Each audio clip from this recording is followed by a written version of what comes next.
podcast. After my full-time job got in the way last week, I am back this week, so you don't have to hear James Grande complain about me and these vacations. That was not the case this most recent time. Other times it's probably fair criticism, but this time not fair, not valid, not rooted. So James has not officially apologized, but I am putting it out in the ethos that I, in advance, will accept said apology from the _real_grande. But I'm on Twitter at Colby R. Conway, and I'm back in the saddle here with the Selz man, Matt Selz, at the Selz man on Twitter. Matt, it's been about a week. How are things going for you, my friend?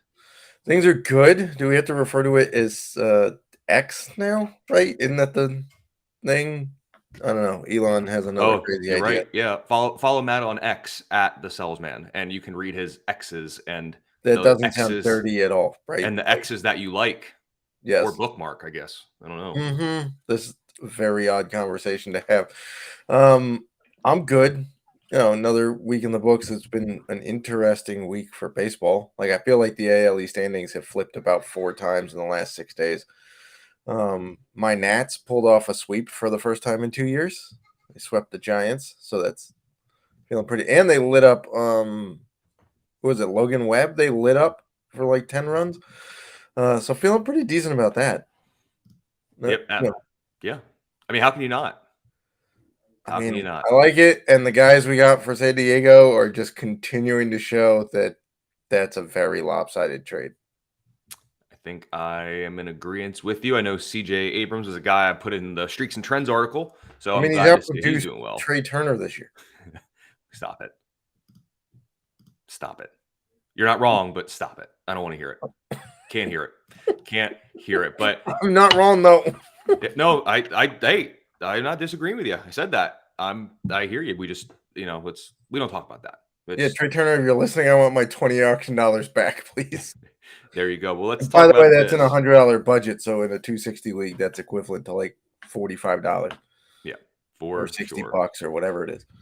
For sure. And Matt, a couple things. Obviously, the MLB trade deadline is right around the corner, so we're going to talk to that with a fun little segment here. Just want to get your insight on a couple of things. But first, we got to talk about a young Milwaukee outfielder who got the call.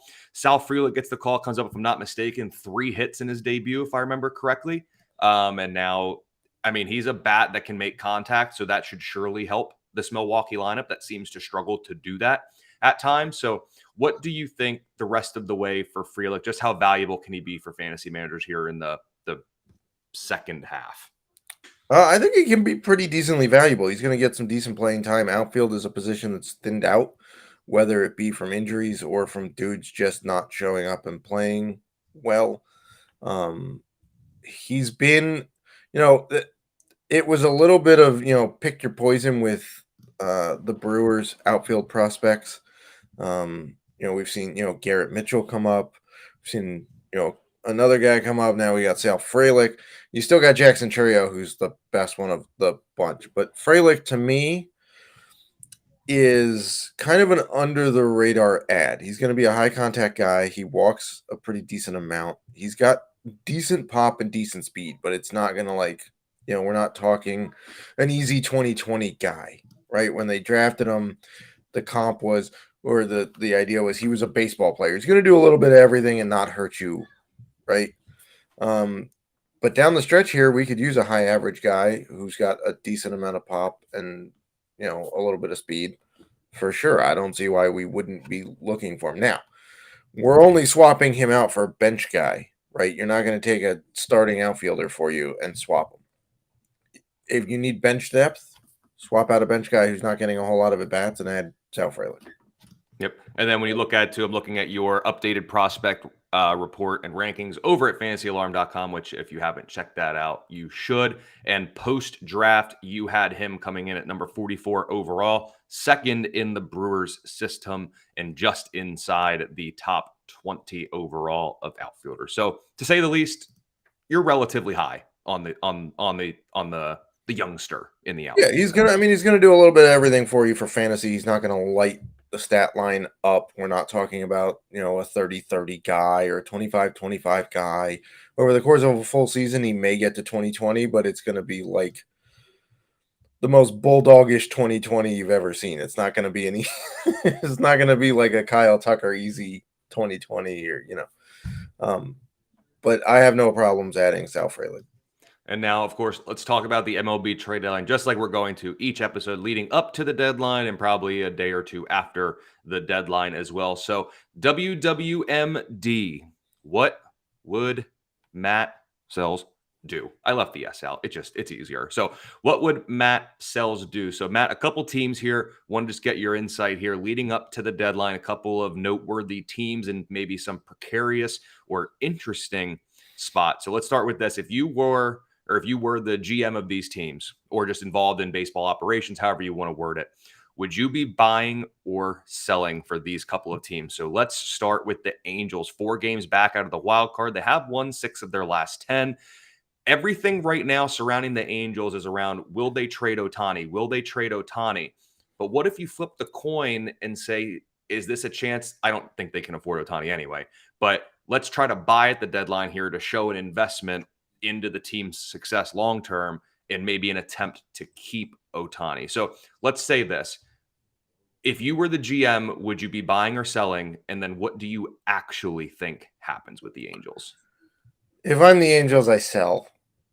Like, you've had, 6 years now with Trout and Ohtani together and another 4 with Rendon added to that. And there's been some other guys in that span. Like, I think an aging Pujols was still there. You had, a few other not earth-shaking guys, but, decent players, and it hasn't worked.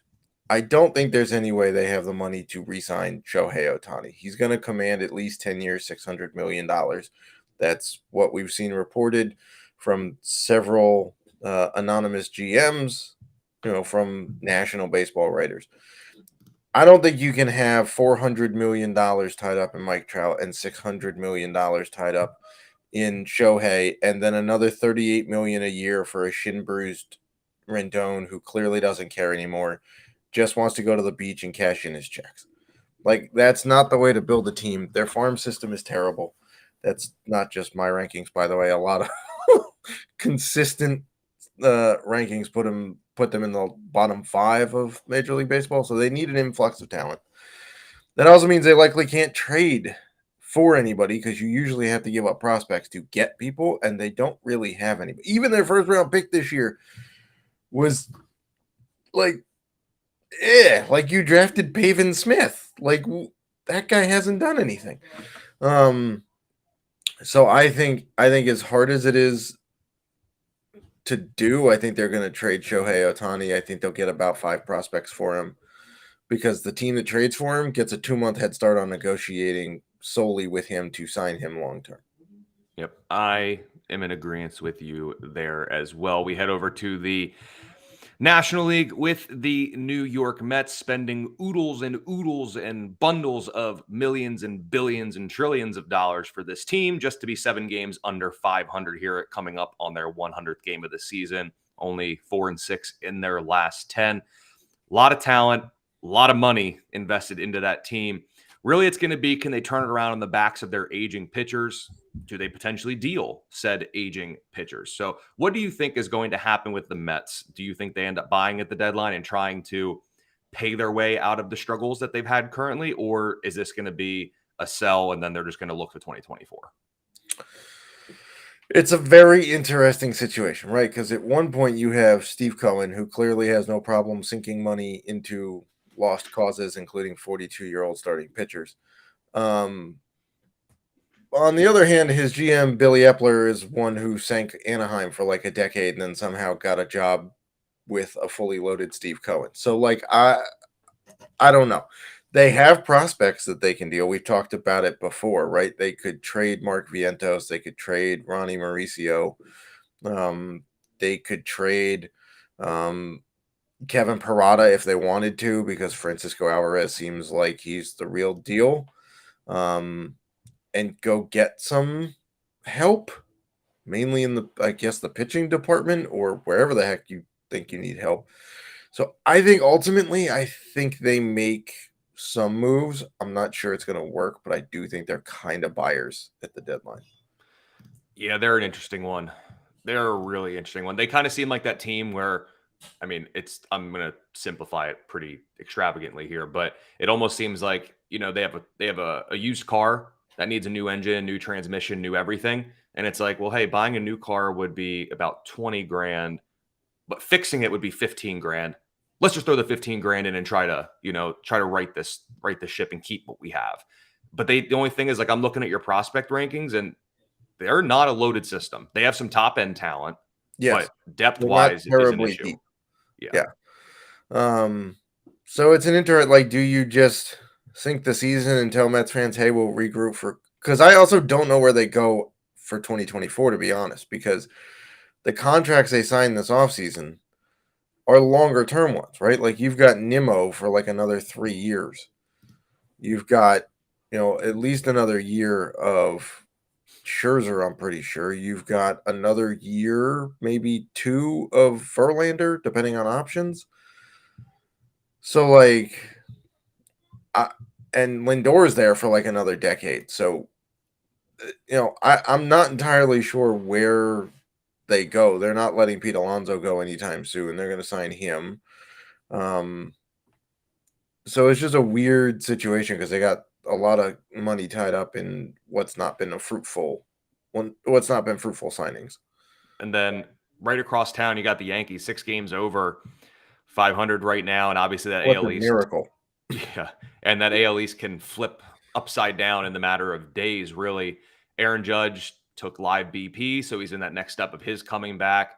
The pitching is a problem. It's going to be a problem. It feels It's like at this been a point it's problem. forever a problem. Yeah. That's an evergreen X. Am I right? Just say that it's the Yankees and pitching. It's been a problem since Brian Cashman became GM in 1996. Yeah, because I can't say tweet, so it's an X. It's a new Yeah. evergreen X that we could just do every single year. Yankees need pitching help in July.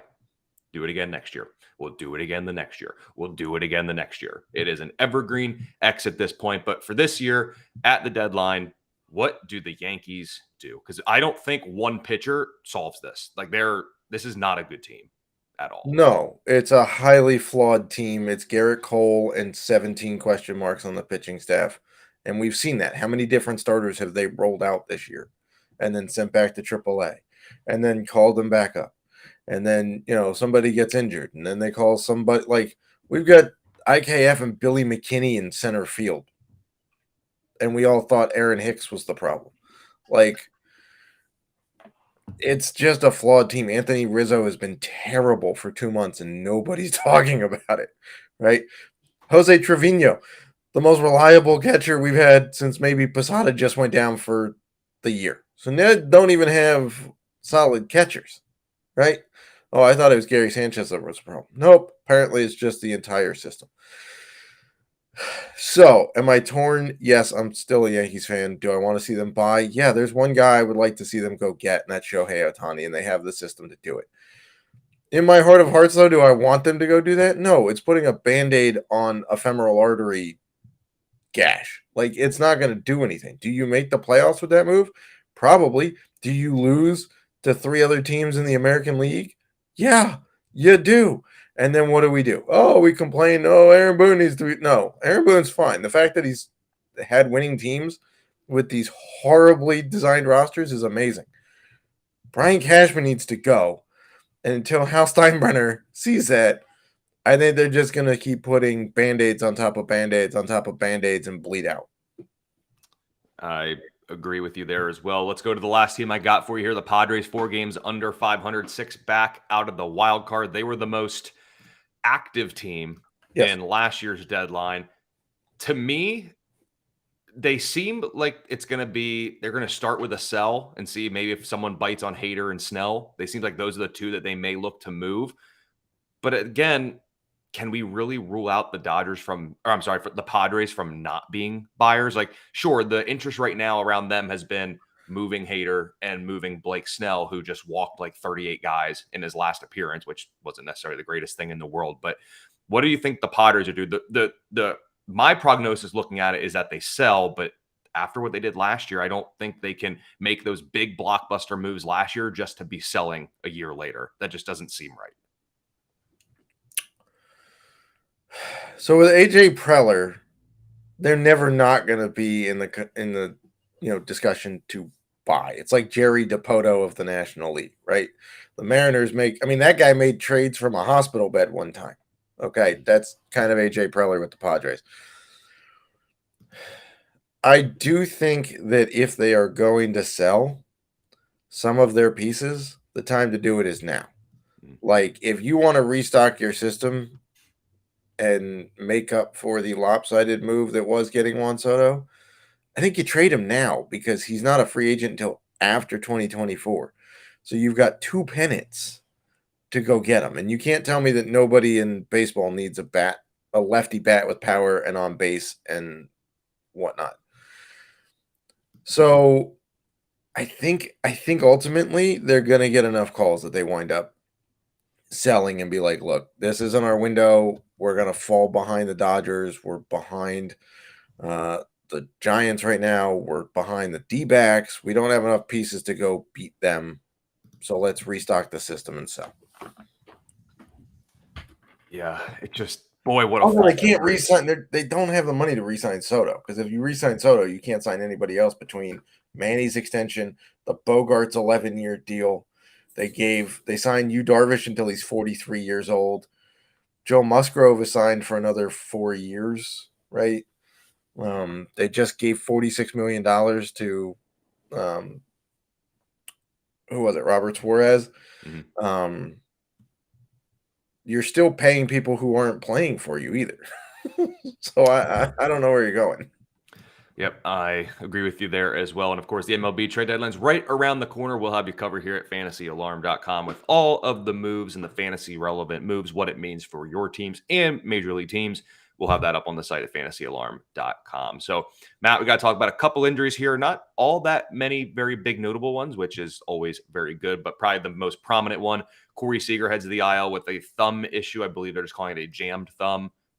So, he may not be on it much past the minimum required stay, but when you look at the state of the Rangers, it seems like they have a pretty logical plan in place, and that Ezekiel Duran just becomes their shortstop, and that's pretty much all that's going to happen. So his at-bats are fine. Not that they were in really much jeopardy beforehand, but fantasy managers may have to prepare without Seager for about a week and a half or so. I can't see it going past too long if it's just a jam or a very minor sprain. Yeah, I would agree. It does stink. This is his second time on the IL this year. Good news is it's going to be a shorter stint than it was last time. And if you own Ezekiel Duran, congrats, because you get even more at bats, I guess, although he was already full-time anyway. And if he was short on shortstop eligibility in your league, now he's going to get a little bit better of a shot. I don't think anything's going to slow down this Rangers offense right now. So, yeah, think about it. Even if he's out, I know Adolis Garcia may be a little bit banged up too, but they still have him. They got Josh Jung. They got Duran. Doesn't matter who they put behind the dish. They're both going to hit. Doesn't even matter. Yeah, Marcus Semien. they'll be 5 starters on the American League All-Star team. I know. So now you take one of them out, you still have 4 starters on the All-Star team. And Duran, I think, should have probably been a reserve based on how good he was. Yep. I agree there as well. Then when you look in Houston, looks like some reinforcements are coming. Looks like returns for Yordan Alvarez and Jose Altuve are on the horizon. And then Michael Brantley, maybe seeing him a little bit put a high average bat, probably knowing them near the top of the lineup because he was going to be their number 2 hitter, right? If they move Kyle Tucker out of the top 3 or 4 of this lineup, which I know they're going to once Michael Brantley returns, but good grief, how can you do it?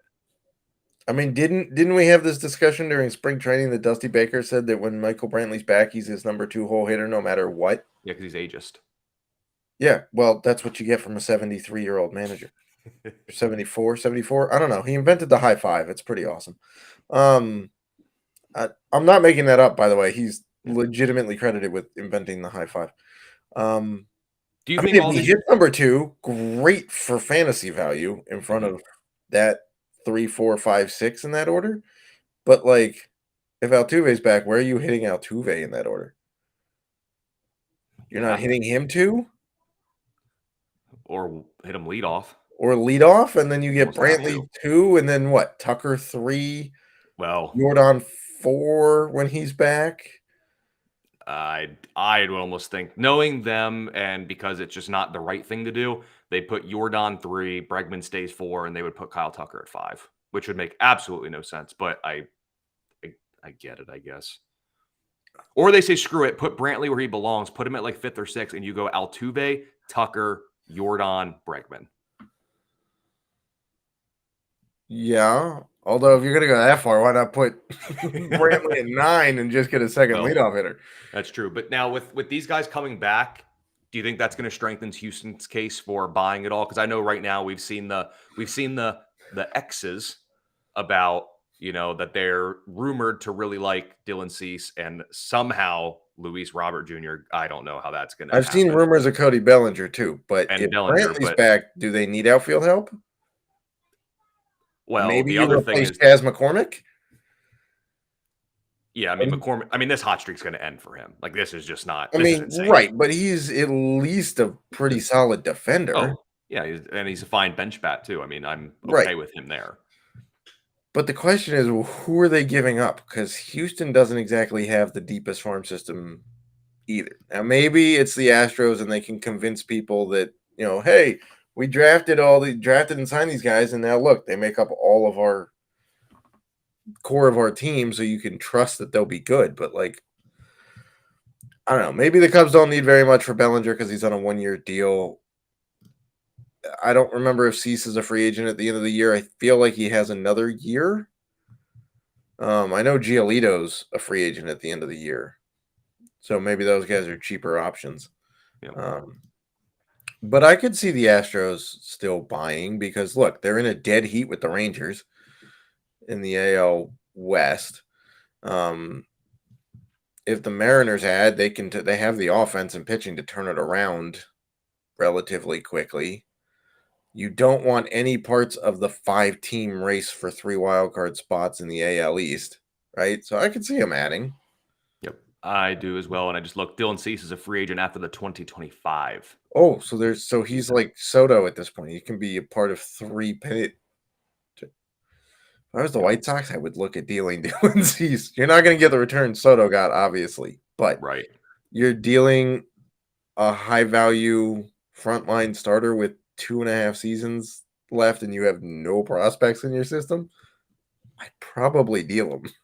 Yep, I think you have to as well. And then the last one here, nothing really major note right now, but Chris Bryant just getting battered and bruised, hit by pitch in the forearm, missed a game or two, comes back, plays a game or two, hit on the finger, x-rays were negative, so maybe a day-to-day thing with Chris Bryant, nothing to be overly concerned about for me right now. But that signing is looking more and more questionable by the he's one of the most annoying people to roster in fantasy. Which signing is worse, Rendon's or Bryant's? Oof. Also, by the way, you have to factor in that Bryant followed them paying $50 million to not have an already signed Nolan Arenado still on their roster. Yeah, the Rendon one's really bad. I know, but coming off the 2019 World Series, like, he just started falling apart. Like, Bryant was already injured and was already busted before they signed him, and then they gave him, 8 years and 187 million? Seven for a little over 180. 7 for 180? Yeah. And the power's just nowhere. As an AAV deal, obviously Rendon's is worse. But on a coming into it basis, I would say Bryant's is worse because you already knew what he was. You already knew he was sapped. You had already dumped $50 million and had less left on Arenado's deal when you traded him than what you just gave Bryant. And you outbid nobody for him. Like, at least the Angels had to outbid the deal the Nats gave Rendon and others had given Rendon. But nobody was bidding that much for Bryant's services. Since going to Colorado in 2022, I'm looking at it here, he's hit 13 home runs in 107 games, and only 5 of them have come at home. 5 home runs and 224 at-bats in Coors Field as a member of the Rockies. That's insane. Good job, Chris. I mean, either one of them is a bad contract. You're like splitting hairs here, right? Because Rendon's played a grand total of 146 games in 4 years with the Angels. Yep. Granted, 2020 was a 60-game season. I get it. But You now have 2021, 2022, and half of 2023. And he still hasn't racked up more than a full season of games. So, not good. No. Not good. And Matt, let's go ahead and do it. Let's do our flavor of the week. I'll go first and make it quick because we got to get to everybody's favorite game show here. But for flavor of the week, I'm saying fantasy baseball teams and fruit medleys. You know, when you go to the store, you get that little package of fruit and it's got like the 5 or 6 different fruits in there. There's like the honeydew, there's the watermelon, which always goes bad in a couple of days and those things, which is frustrating. You'll get a couple grapes. You'll get a little bit of cantaloupe, and maybe if you're lucky and you get a nice one, you'll get some pineapple. But all of those things play an intricate part in this puzzle that is the fruit medley. And it's the same thing like our fantasy baseball teams. You have your studs, aka your pineapple, and then you get the other ones. You got some fringe guys like the cantaloupe or the honeydew that are just there. They serve a purpose, but they may not be there all that long. You know what I mean? And guys like Chas McCormick, we already talked about him. But while he's hot, you ride the hot bat, you leave him in there. And then once the fruit is spoiled a little bit, if you don't get around to it, McCormick goes on a slide, you drop him and you move on. So just like fruit medleys, while each has their own intricate part and some are better than others, it all contributes to that overall success of your fantasy team. So Matt, what is your flavor of the week? Excellent point. My flavor of the week is beef ribs versus pork ribs. If you'd been following my Twitter yesterday, you would have seen that I was grilling up some ribs during the NASCAR race. My brother-in-law and I, grilled them up. They were delicious. They were beef ribs. Fantastic. Right. A couple of weeks ago, I made some pork ribs for a grill versus grill. Here's my thing. Are beef ribs really twice as good as pork ribs? Because they cost twice as much. So in fantasy, be wary of the guys that cost you twice as much and don't have that big of a gap in stats, right? Like, sure, the upside, everybody loves upside. And if the upside is there, great. But compare floors. Are the floors that much different? If they're not, then why are you paying twice the price for a guy that's essentially the same dude you can get for half the cost, right? Not saying the beef ribs were bad, just saying. If you give me the choice, I'll keep the money and get the pork ribs, and beef ribs are delicious, so are pork ribs. Not worth twice the cost. I will take either. I agree. I don't know if they're twice as good. So I will agree with you there. And Matt, to wrap it up, name that player. So this will be, I'm only got one for you today. We're going to save the other one for next week, just in the interest of time, but his name has popped up a little bit, so we got to do it. So NL Central starting pitcher. I represented my team in the All-Star game, but I have been anything but that since the break. I have an 11.45 earned run average over my last 2 starts. And if we go back to since when the calendar flipped to June, I have an ERA north of 5, and my K per 9 is down to 7.43. While it's been a very good year for me overall by my standards, my recent numbers have some of that shine wearing off, and lefties are starting to get to me again, posting a 548 slugging percentage against me since the calendar has flipped to June. What NL Central starting pitcher is this, and do you have any concerns with this particular right-hander moving forward? So I'm pretty sure you're talking about Mitch Keller of your beloved Pirates. Sure am. Who, for the first 2 months of the season, looked like the ace everybody thought he was when he was a prospect for the Pirates, and now everything with the Pirates has not worked out since then. Right? They were darlings of the NL Central with the best record in the NL at one point, leading the division, and then now everything has floated away. I don't know what we're doing with Mitch Keller going forward. I think it's a start-by-start thing. I think you have to bench him until he turns it around, though, to be honest. And I would look at the matchups. If the other team's going to run out a bunch of lefties, proceed with caution. That was the issue in years past, and that is rearing its ugly head again. Like I said, 548 slug by lefties against him since June 1.